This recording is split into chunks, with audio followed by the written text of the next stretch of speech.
आज हम समझेंगे मराठा की उत्पत्ति कैसे हुई, मराठा साम्राज्य की उत्पत्ति कैसे हुई।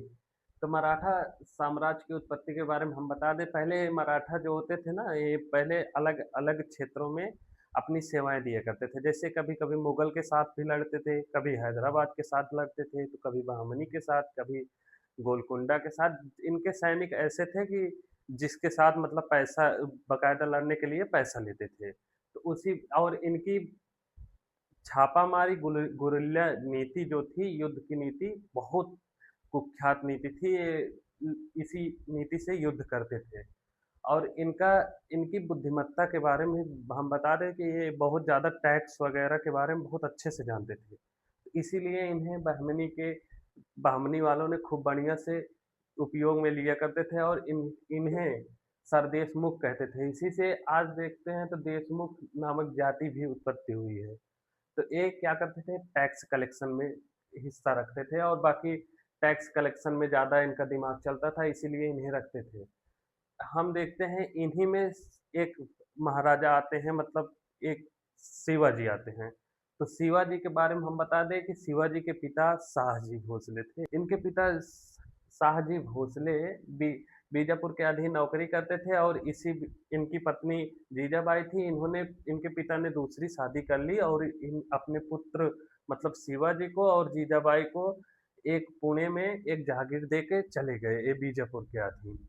और ये इनके शिवाजी के जीवन में इनके गुरु कोणदेव का प्रभाव बहुत ज़्यादा था। इनकी शिक्षा दीक्षा गुरु कोणदेव के साथ हुई। बाकी इनके धार्मिक गुरु जो थे वो रामदास थे।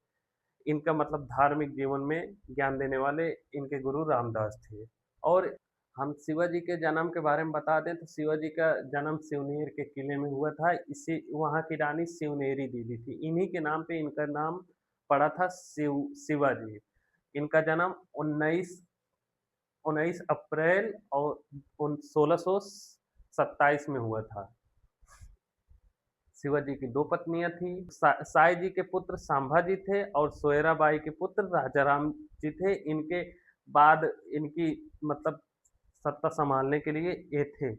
तो हम बात कर रहे हैं जैसे शिवाजी। शिवाजी के गुरु जो कोणदेव थे, इन्होंने राष्ट्र विजय का सपना इन्हें दिखाया था। तो शिवाजी के गुरु जो थे कोणदेव, इन इनको राष्ट्र विजय के बहुत ज़्यादा सपने दिखाए थे और ये 18 वर्ष की उम्र में पहला अभियान करने चले गए, जो कि पहला अभियान तोरण में किया था। उसके बाद राजगढ़, कोंढाड़ा, सिंघलगढ़, मतलब एक के एक बाद में एक-एक किले करके जीतते गए। ये जीतते-जीतते बहुत लगभग 35 किले जीत लिए थे, जिनमें से पुरंदर का किला, जामली का किला, कोंकण का किला, ये सब था। तो बीजापुर के सुल्तान उनकी मनसबदारी में क्षेत्र आता था इनका, शिवाजी महाराज का। तो बीजापुर के सुल्तान ने अपने मनसबदार मनसबदार अफ़ज़ल खान को भेजा कि जाओ शिवाजी को खत्म कर दो। तो इन्होंने सोचा कि शिवाजी से चलते हैं, मिलते हैं, उन्हें बुला के खुद मार देंगे। मतलब उनसे संधि करने के हिसाब से चलेंगे, उसके बाद उन्हें धोखे से मार देंगे। तो शिवाजी ने भी प्लान बनाया कि हम इनके शिविर में ही जाके इन्हें मारेंगे। तो शिवाजी भी बघनक्खा लिए रहते थे। अंगुली में फँसाया जाता था 1-2 अंगुली में, उसके बाद ये धारदार बना रहता था। उसको अपनी कमर के गमछे में लपेट के बाँध दिए थे और उसके बाद उसी में छुपा लिए थे। और ये अपने कुछ सैनिक अपने पीछे एक जंगल में छुपा दिए थे। बाकी 2-3 टुकड़ियों में सेना छुपा दिए थे, ताकि हम जब उसे अफ़ज़ल खान को मार दें तो उसके बाद हमारी सेना इन पर टूट पड़े और हम इनको युद्ध में हरा दें। और इनके साथ 2 इनके साथी गए, तो 2 साथियों को बाहर खड़ा करा दिया गया अफ़ज़ल खान से मिलने के लिए। इनकी चेकिंग करके शिवाजी महाराज को अंदर भेजा गया। तो जैसे ही अफ़ज़ल खान ने गले लगाया शिवाजी को, तो शिवाजी वो शिवाजी को जैसे गले लगाया, वैसे वो अफ़ज़ल खान इशारा कर दिए सैनिकों को, इन्हें काट दो। उतने में ही शिवाजी अपना बघनक्खा निकाले और उसके बाद तुरंत उसके चीर-फाड़ दिए उसके अफ़ज़ल खान को। अफ़ज़ल खान की वहीं मृत्यु हो गई। उसके बाद ये शिवाजी का नाम इतना विख्यात हुआ कि अफ़ज़ल खान को मार दिए। इसके बाद शिवाजी मराठों में एक लहर से उठ गई कि शिवाजी नामक कोई आ रहा है, मतलब हमारे बीच। तो अभी ये राजा हुआ नहीं थे तो इन्हें शासक नहीं कहा गया। तो औरंगज़ेब ने फिर इन्हें इनसे संधि करने के लिए अपने पुत्र शाइस्तक, अपने पुत्र नहीं, अपने एक मनसबदार थे इनके, तो ये मनसबदार थे, इनको भी शाइस्ता खां को भेजा 1663 में कि जाओ वो शिवाजी को या तो खत्म कर दो या तो मार दो, खत्म कर दो या तो वो संधि करके वापस चले आओ। लेकिन जब ये शाइस्ता खां आया था, इनके इनको मतलब ढूंढ रहा था कि इनके ही क्षेत्र में, तो इन्होंने शिवाजी इन्हें चकमा देते चलते थे और उसके बाद इन्हीं इसी के आँख के नीचे शिवाजी ने, जब ये शाइस्ता खां इन्हें ढूंढ रहा था, तो शिवाजी ने पूना, चाकन, कल्याण किला, सूरत किला इसी के रहते जीत लिया। तो इसे मतलब इसे तब भी नहीं मिले तो ये क्या कर रहा था, शाइस्ता खां रात में विश्राम के समय था तो शिवाजी ने प्लान बनाया।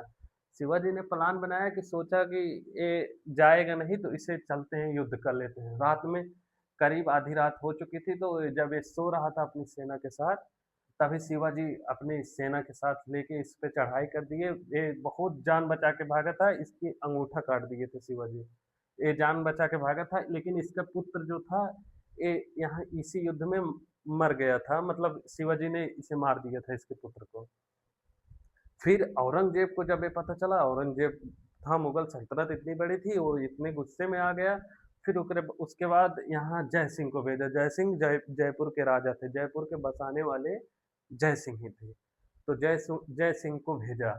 तो जय सिंह ने इनको आया पुरंदर के, मतलब पुरंदर के किले में ये थे, तो इन्हें घेर लिया। पुरंदर के किले को लगभग कई दिनों तक घेरा और राशन पानी यहाँ का बंद कर दिया।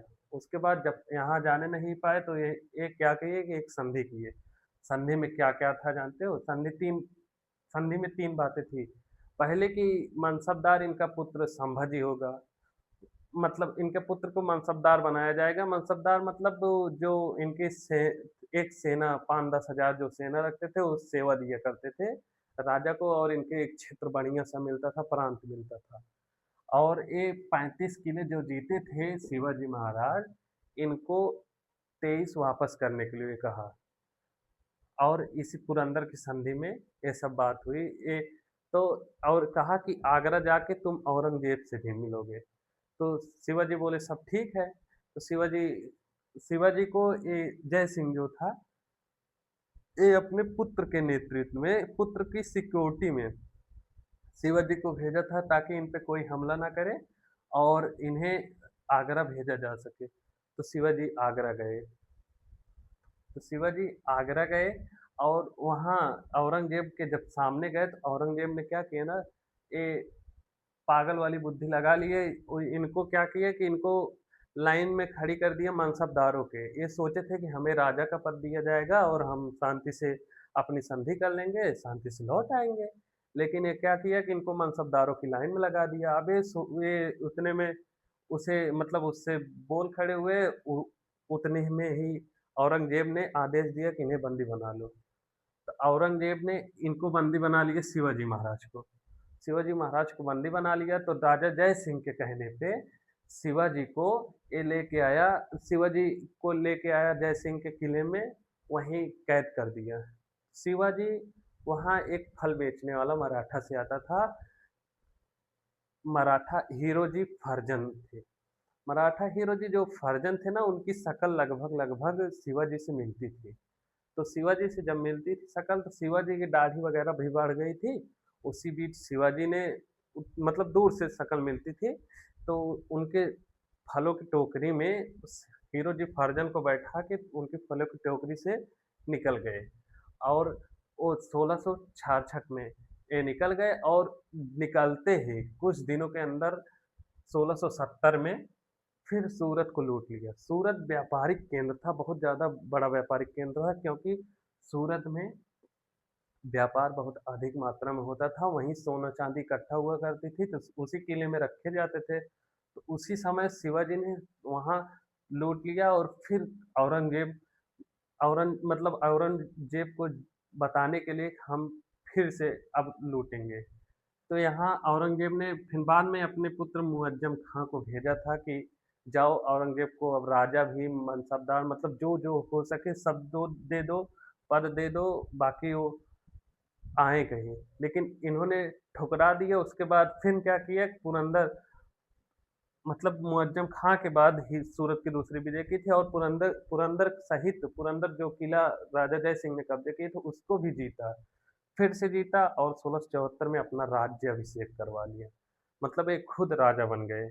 उसके बाद क्या हुआ कि ये राज्याभिषेक बना राज्याभिषेक इनका हुआ था तो लगभग 11,000 पंडित थे, मतलब 11,000 ब्राह्मण थे, यहाँ आए थे जगह-जगह से घूमने के लिए। बाकी और इनके काशी विश्वनाथ मंदिर के जो विश्वेश्वर नाथ थे, वो भी आए थे इनका राज्याभिषेक कराने के लिए। उस समय पुजारी बहुत बड़े पुजारी हुआ करते थे और वे आए थे इनका राज्याभिषेक कराने के लिए। तो 1674 में इन्होंने अपना राज सिंहासन ग्रहण किया। उसके बाद इनका अंतिम अभियान 1676 से 78 तक कर्नाटक अभियान था। ये गए थे वहाँ लड़ने के लिए, उसी बीच इनको बुखार हुआ और इनकी बुखार से मृत्यु हो गई। तो हम अगले क्लास में देखेंगे कि इनके जो अलग-अलग उत्तराधिकारी आते गए हैं, इनके पुत्र संभाजी, उधर राजा राम मतलब जो-जो आते हैं, तो हम इन्हें अगली क्लास में देख सकते हैं।